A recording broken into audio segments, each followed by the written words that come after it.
So should we record this and then pick it back Yeah. up? I started recording once you pop back in. Oh, okay. Then I'm sorry. I'm walking around and looking like I'm not paying attention. You're just walking around. You were just walking. After my intense hike, I needed a little bit of tap water. You're drinking water like a savage. To wash down all the exercise. All the fresh air there in Oakland. In Oakland, yeah. But yeah, I just can't. Man, you're just really missing out on the flavor enhancement. So for those of you who have made it this far into this stuff, first of all, congratulations and thank you. Second of all, I thought this call was going to be about an intervention where Chris was going to teach me all of the health hazards of drinking tap water, because Chris is an avid believer in bottled water being a vastly superior product than water that comes out of this savage tap, as you call it. I'm just concerned that Andrew doesn't have any plastic to recycle. That is fair. That's a concern. So, I try to make sure that I do a good amount of recycling, and so my water habit plays a big part in that, so that I can generate the plastic, generate the required plastic. You're doing good things for the world there, sir. Good things. I'm trying to do my part. That's what I'm trying to do. Yes. Hey guys, I'm here with the vice president, the first vice president, Andrew Cohen.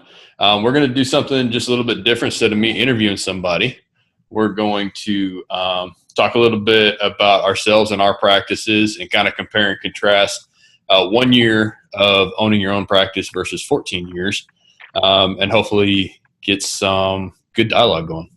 So how you doing tonight? I love it. Thanks so much for having me on your show. I'm excited to talk to you and all of your listeners. Is that what are you drinking there? A bottled water. Wow, that looks delicious. I know that you strictly drink the bottled water. I strictly drink the best.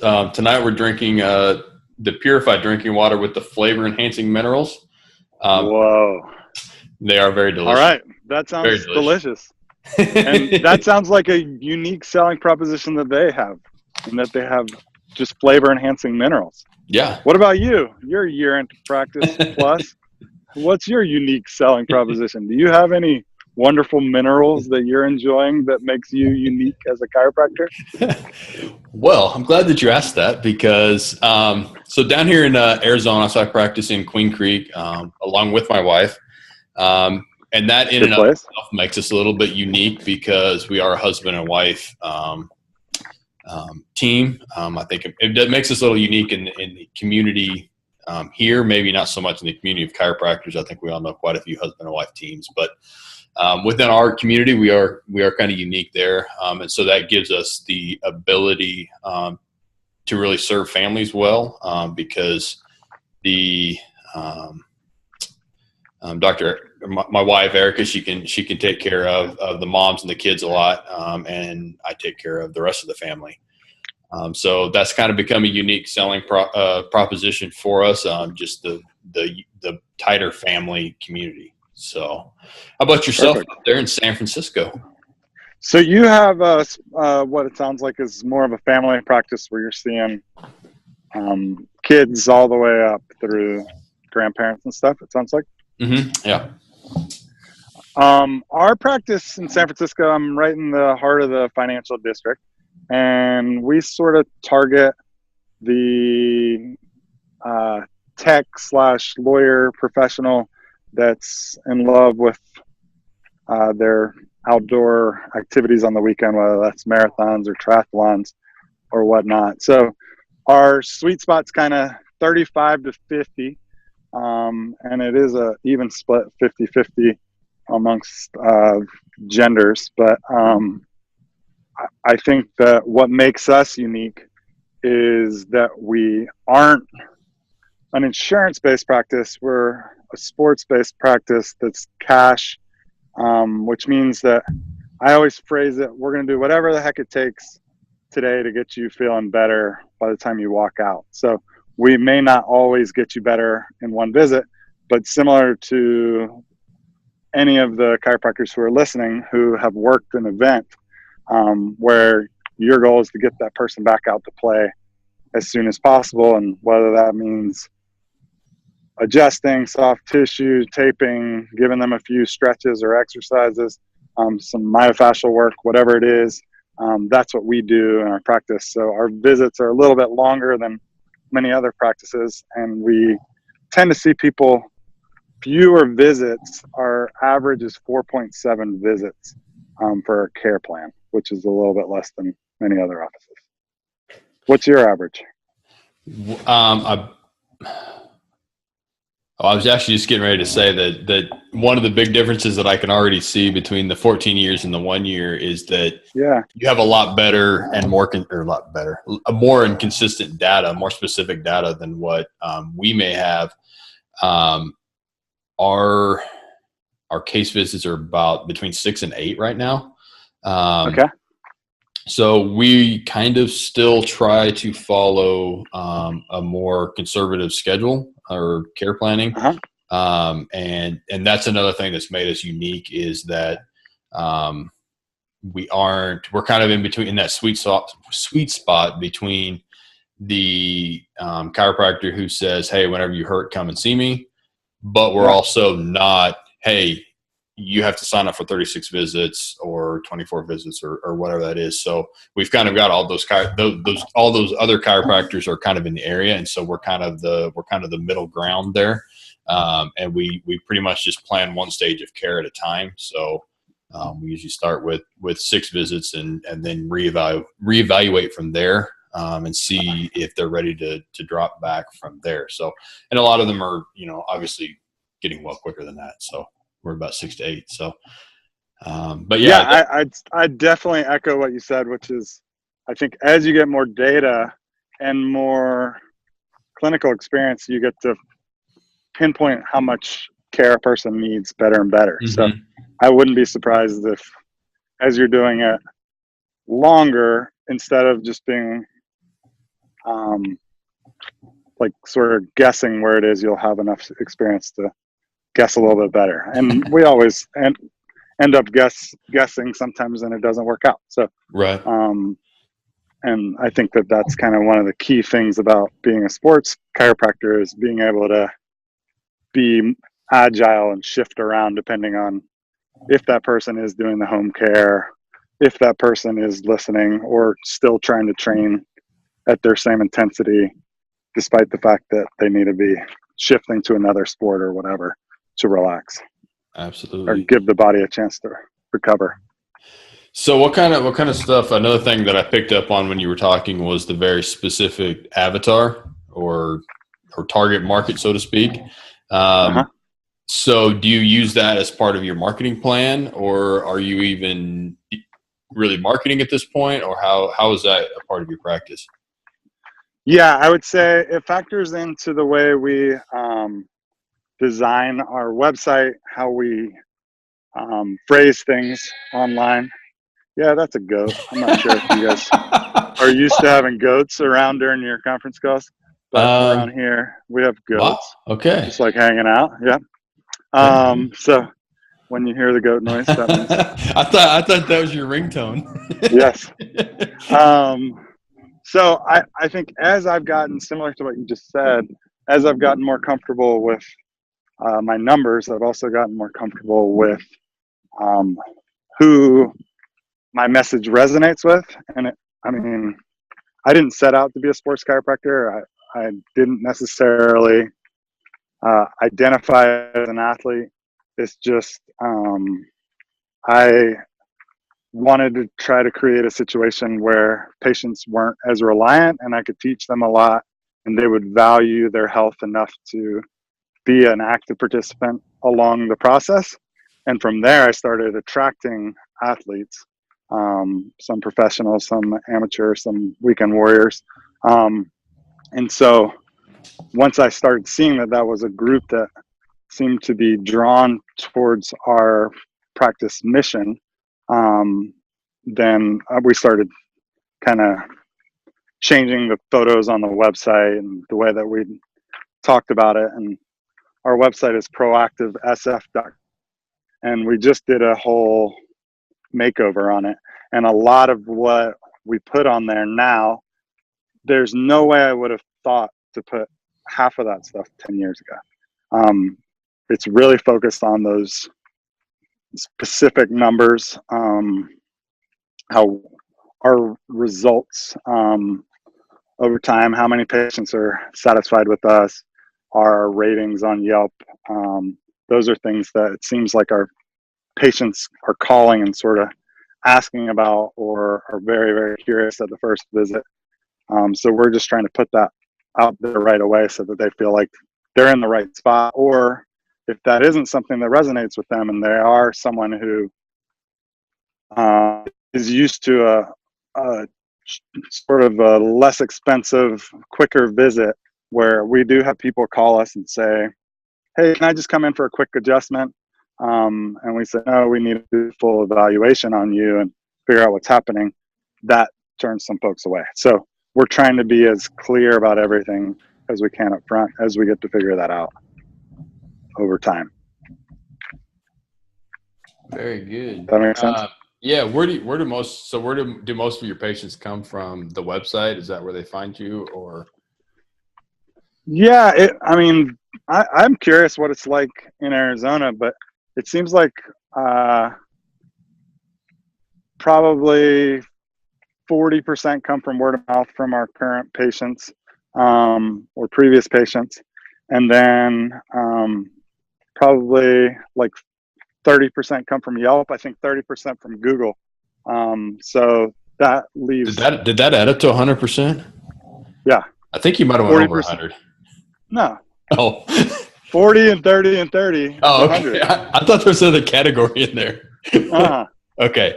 So 40% are current patients or marketing efforts, like of previous patients. Okay. Yeah. And I would include in there, like where I started, I didn't have the reviews. I didn't have the patients.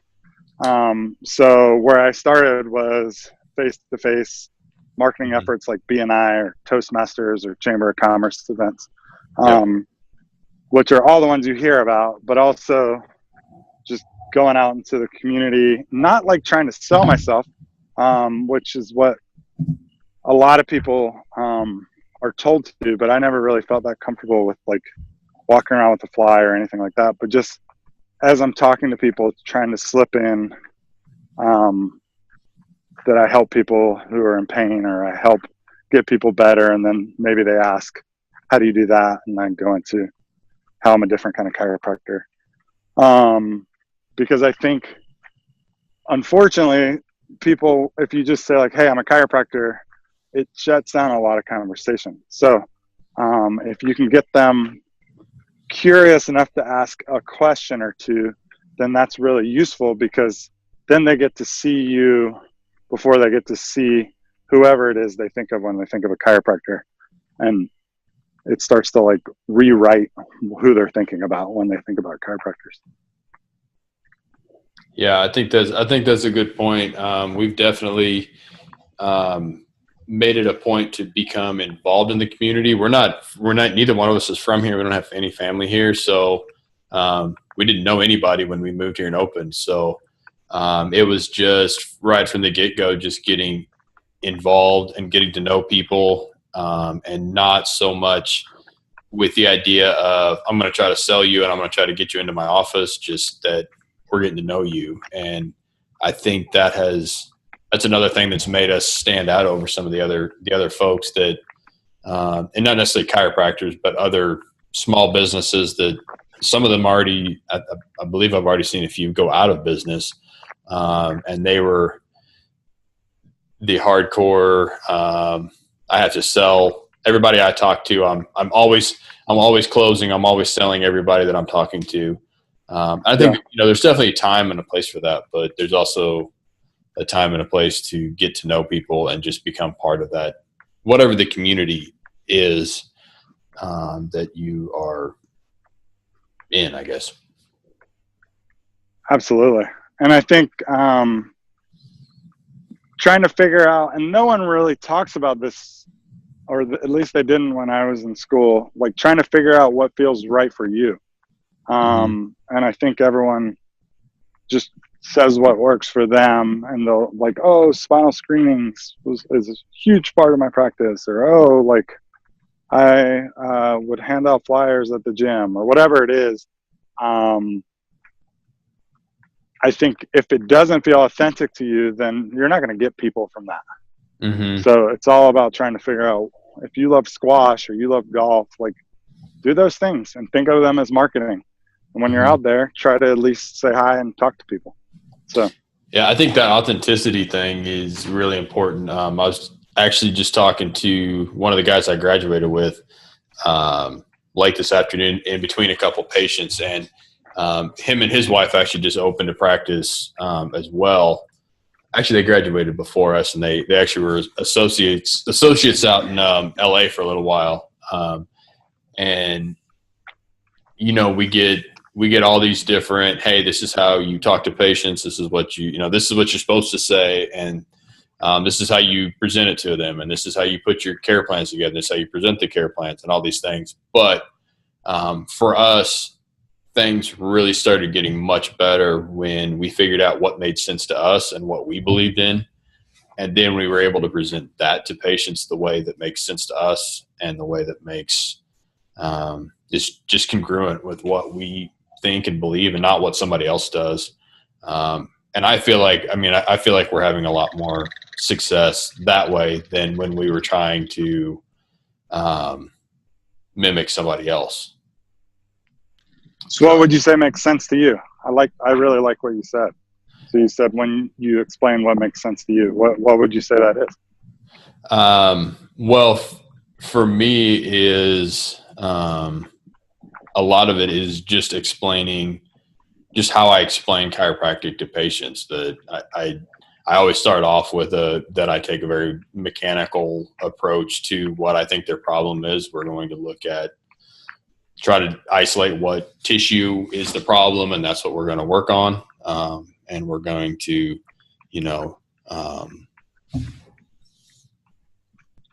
kind of work on that, I guess. And then coupling that with, like what I was saying about how we do the care plans, where we kind of take each stage as it goes. Like we're going to start out with one stage, and then we're going to reevaluate. We're going to see where we're at, and then go to the next stage, rather than trying to force an entire care plan all at once. Like that just doesn't make sense to us, because there's no way to know how each patient's going to respond. So why am I planning 3 stages of care on the first visit, or in the first visit or 2, even depending on how you do that? So I think that's one of the things that we really maybe was a challenge for us, or struggle, was just kind of figuring out really what we were comfortable with and what we thought even. I mean, that's kind of a hard battle sometimes for somebody new coming out of school. And we opened our clinic straight out of school. So we had almost the only experience we had was from the clinic at school. I did do a really brief internship or clerkship, I think they called it, with the VA hospital. But there's still just not enough for you to get comfortable. And I'm sure that another 13 years from now, the way that I handle things will be completely different than what they are now too. Yeah, but I think what you're saying is, by being humble and not trying to pretend like you know everything, that in a sense is being unique, in that people are so used to going to doctors who throw them in a bucket, that this is what you have, this is what you need to do, and sort of like disempowering them. So when you start saying, hey, I don't know everything, I'm gonna do the best I can, I think we should have some great results in 6 visits, and we'll reassess, then I think people are really drawn to that. So kudos to you for figuring that out in such a quick period of time, because a lot of times people just cookie cutter for the first 3 to 5 years and just do whatever they were taught in student clinic or from a mentor or whatever it is. So I think you're ahead of schedule. I hope so. Yeah. All right, so we have hit that pretty hard. So let's talk briefly about how you. So much for 5 minutes. Whoops. So much for 5 minutes of topic there. I mean, I think we definitely pulled 2 in there together. So let's talk about overhead and how did you. So maybe I'll go first on this one. So okay, hit me. So we opened our office. We thought we were going to get a business loan. Okay. And we actually got of course, we couldn't finish processing the business loan until we actually had our lease signed. Some kind of rule of SBA or something like that. And so we actually got our space and got opened up to find out that I think we opened on July 5th, which I believe was a Wednesday. And I think it was Friday that I got the phone call that the SBA loan had completely fallen through. So wow. we had enough, ended up having enough savings. But we opened with we collected some tables over through school. We had a couple hand-me-downs. And then it's still my main table is a bench. And I bought it from a chiropractor while I was in school for $100. I found a roller table for $100. I'm still doing that. I just bought an old compression table from 1984 for $100 off of Facebook, and getting it all. I mean, I am getting the traction unit refurbished, but I mean, it's a $5,000 setup for $100. So we have gotten really good about doing things very, very low, and so we've managed to keep our overhead low. And I think that is still the lesson. There's two lessons. I just figured out what I'm going to say for my other lesson. But that first lesson is when you hear people telling you, like, I mean, I heard people telling me that when they knew, oh, you're going to open your own. Well, make sure you keep your overhead low. And like, you hear that, but you don't, there's still a part of it, and you might even take it to heart, but there's still a part of it that you don't take. There's always something else you could have done more to keep that overhead low. And so, like, I look back on it now, and I'm just like, oh, I could have cut a corner there. I could have, maybe not actually rented an entire office right off the bat. Maybe started with a couple rooms somewhere and got going that way. And that could have saved a significant amount of overhead there. And so there's just always ways. And so we started with very, very low. So now we have one part-time front desk person who's my right hand. She saves both of us almost every time she's in the office. She'll hear, I mean, we've just been really, really blessed to have hired her.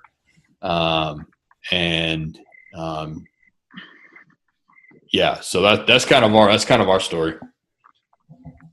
I like it. I think you're absolutely right that you hear keep your overhead low, but then you also hear you have to look professional.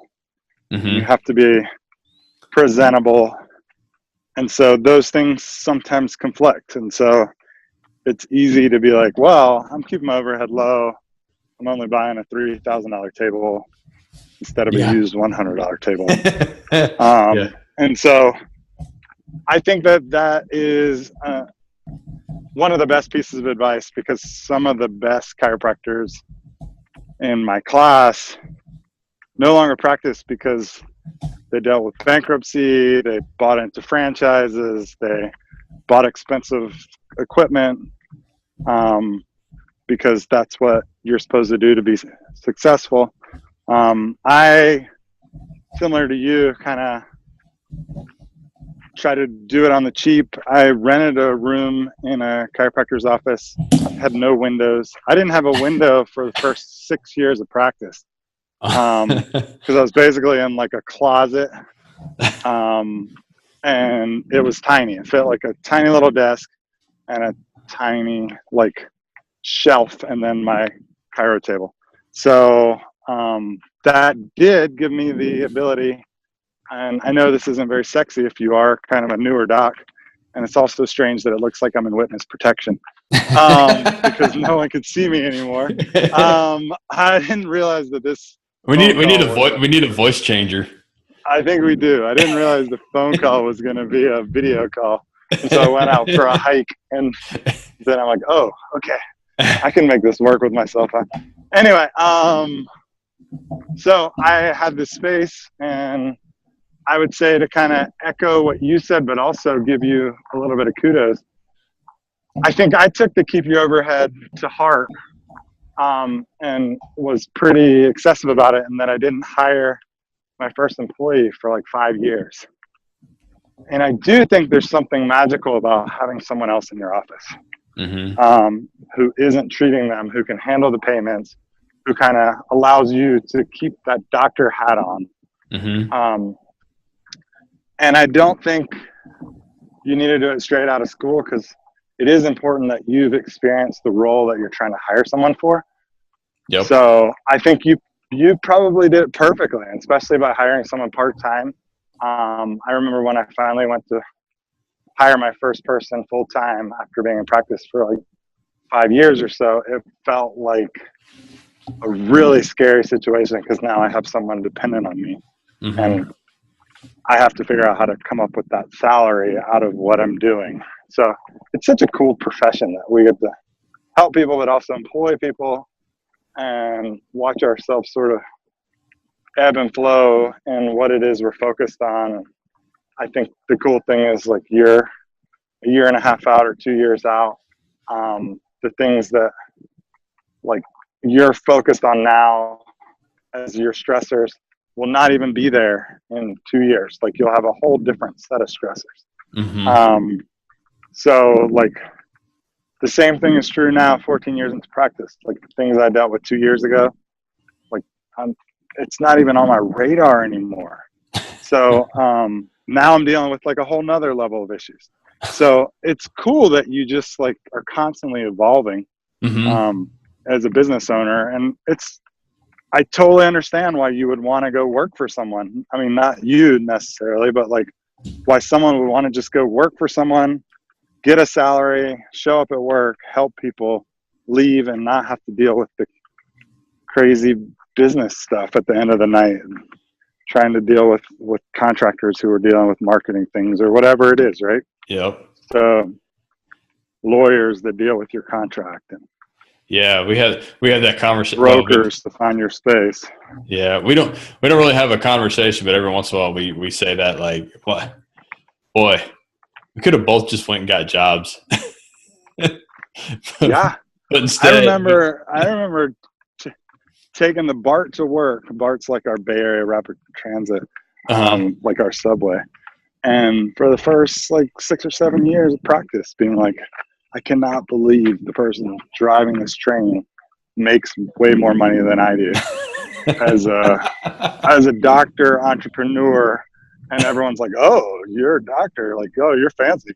I'm like, you don't even understand like how much work it takes. And then the fact that like, I don't make like what I feel like I should be making based on the amount of output on student loans and all that kind of stuff. And it does add up and it gets great again, like with time and all that. But in the beginning, man, it is weird. Yeah. 3, 2, 1, action. All right, so we're back, and Andrew survived his hike there. The goats didn't get him, and none of the other crazy did. Well, hopefully they didn't. So we were talking about keeping overhead low and staff, and kind of the differences in how we've approached it and how Andrew approached it, and kind of the differences there.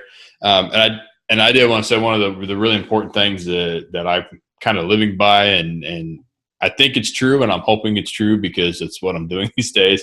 And that is that even before you hire staff or before you transfer duties or jobs to them, you need to make sure that you learn everything about it and you're able to do it all yourself. And maybe yeah, that you just need to be able to do it yourself before you let somebody else do it, before you're paying someone else to do it. And even on those things that you may not know that you know how to do, just give it a try and learn as you go. And once you feel like you got a good hand on, then go ahead and maybe consider hiring somebody to do it or transferring it off your plate. But you need to know how to do it, because Man, there's so many people that are taking advantage of. Yes. Oh, that's what we were talking about. We were talking about how Being people taken advantage of? No, we were talking about how so many people automatically assume because you're a doctor that you just make so much money, and that was what led me up to you need to make sure that you know how to do it before you hire someone else, because there are a lot of people that are out there that will take advantage of you if you don't know. So, and I think I want to take that further to those docs who have been in practice for a while, more than 5 years or whatever. The key thing to do on the flip side of what you were just saying, Chris, is as you get busier and your time could be spent with patients, you need to figure out what your hourly bill rate is, what you actually get paid, and then tasks that you can outsource at that point. Once you've understood how to do them, it is really important and valuable that you, as Tim Ferriss says in 4 Hour Work Week, that you kind of pass along those tasks that you may not be the best at anymore. Like you may be the best at working with new patients and seeing patients, but you're not the best at bookkeeping. So it took me until this year to hire a full-time bookkeeper. And before that, it was something that I didn't trust other people to manage. And it was something I kind of was prideful that I dealt with it myself. But in reality, me spending 3 hours a month on QuickBooks didn't make any sense, because I'm not as good as someone else who could probably do it in an hour and a half and make sure everything was right. And I'm like pulling out my hair. So I think both things are really important to know how to do it, but also when to delegate it to someone else. Always kind of playing that balancing act of practice. Yeah. All right. Do you have any other, I think I've mentioned two big lessons. And I might've kind of stole at least one of yours. Do you have any other big lessons that have come to mind as we've gone along? I think a lesson that I keep falling or refusing to learn is there's no shortcuts in getting new patients. Because when I hire a new associate, I need to dramatically increase the number of new patients from when it's just me or when it's just me and one other doc. So I have fallen for some of the things that most people would fall for, which is like Facebook ads, search engine optimization, hiring people. And that was kind of what you were alluding to, which is like learn the stuff before. Hiring a newspaper to run press releases, dealing with different like email campaign management things that never really returned on the investment. I didn't have a return on investment. So I think there's not a lot of shortcuts. I think the one kind of lesson that I have learned in the last few years is it's difficult sometimes, especially in a cash practice like I have, to get people to buy in 100% for a new patient visit. So trying to give them a little bit of a taster of what it is you do and how you're different, whether that's with a free like consultation or a free phone call, or going and giving a talk somewhere where you're actually like face to face with people. And then offer them, one thing I would say is offer them some kind of follow-up. And I think a lot of times I would go give talks and I would just say, like, if you're interested, contact me. And what I started doing is, if you're interested, let me collect your email and I'm going to send you a report or send you like a handout for all the things we just discussed, plus some that we won't have time to go over today. So I get to collect a little bit of information from them. So then I follow up with them. I have their information. I give them the exercises I recommend or whatever it is, but it gives me one more contact point for them to have me in their email box, and down the road, even if they don't come in and see me now, they'll be like, hey, who was that guy? And they'll be able to look me up a lot easier. So I think that's something that everyone could be using right now, which is instead of going and giving a talk and just saying like, here's my card, obtain some of their information and follow up with that and give them a little bit more than what they promised. So if you told them you were going to give them 3 tips on how to avoid injury, give them like 9 things in a video or whatever, and in an email, and they'll be like, oh my God, like Life Aligned Chiropractic, those guys are not like a normal chiropractor. They go above and beyond. And I think that's the key lesson that I wish I would have learned early on, where before I was just like, hey, schedule a new patient visit with me. We'll get you all figured out. So that's a big leap to go from, hey, I kind of hurt, let me come see you. So, wow, like, I don't know, there's so many other options. Maybe I should go see someone else who's cheaper, or someone else who is next door to me. And I don't really want to go downtown. That's kind of a pain, or whatever it is. But if you give them a chance to show how you're different, then you're going to excel. Yeah, I don't think you can ever go wrong with providing value to people, even just kind of going back to just that being authentic and being yourself and getting to know people without that hard sell.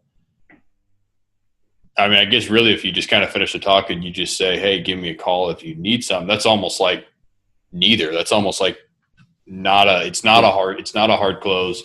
And you're also just leaving things completely open for them to just walk away and just completely forget about you. But when you're able to start providing value to them, even if your value is able to fix their problem, like if the tips you give them takes care of whatever it is, when it doesn't next time, or when one of their friends has a problem, you've already provided them value. So they already have a relationship. They already trust you. And so it's going to be real easy for them to make that quick referral and be confident that when they make that referral to you of one of their friends or family, that they're going to come back and say, hey, thanks. That guy really is good. And not like, well, there's this chiropractor that I heard did this talk one time, and I think he said something about what you're having. So, and in that case, they might even just say, hey, why don't you try a chiropractor? They might not even come back to you. But if you've already solved a problem for them or helped them out, then it's going to be an easy no-brainer for you. And that's playing the long game. That's not – I mean, and I think that's something else that people get so wrapped up in the short game. I got to get a new patient now. I got to find somebody right now. And, man, 1 year in, 14 years in, it's a long game. It's not about what you get in the office today. It's about what's coming to the office for the next 10 years. Yeah, I think that's such a cool piece, because you'll see someone once you've been in practice long enough. I mean, just yesterday I saw a patient who I hadn't seen in 6 years. And I was like, wow, what has been happening? Like, your kids were like 1 when I saw you last. Like, what's going on? So it's really neat, because it's easy to think that they didn't like you, or maybe something went wrong, or your office screwed up, but in most cases, people just get busy and they're not in pain, and their priorities shift. So, or not enough pain. Their priorities shift. So that's cool if they think of you after that and come be. Anyway, well, any other closing thoughts? With this, yeah, I think so too. I think that was good stuff.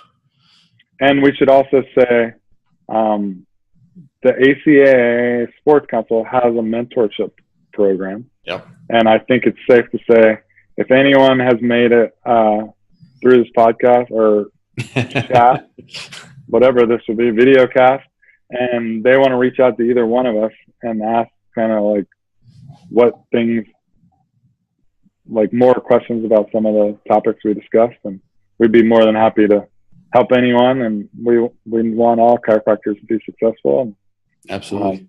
I'd be more than happy to do that. I'm sure Chris would too. Absolutely. He's the matchmaker, the rainmaker, the dream maker, the dream maker. He can make your dreams come true. All right. So let's make a quick shout out to the symposium coming up in Minneapolis here in about 6 weeks now, 7 weeks. I just bought my flights today. Did you? I got to get mine too. So, all right. Well, super excited. Check out the website for that. Hopefully you've already been on the website. If you've made it, for sure, if you've made it this far, you're a pretty hardcore ACA Sports Council member, I think. Yeah. And come up and talk to us in Minnesota, and shit, I'll buy you a beer if you made it through this way. And I'll have a bottle of water for you. All right, there it is. You'll hydrate. It'll be important. That's right. Hydrate after your beer. All right. All right. So that's thanks so much.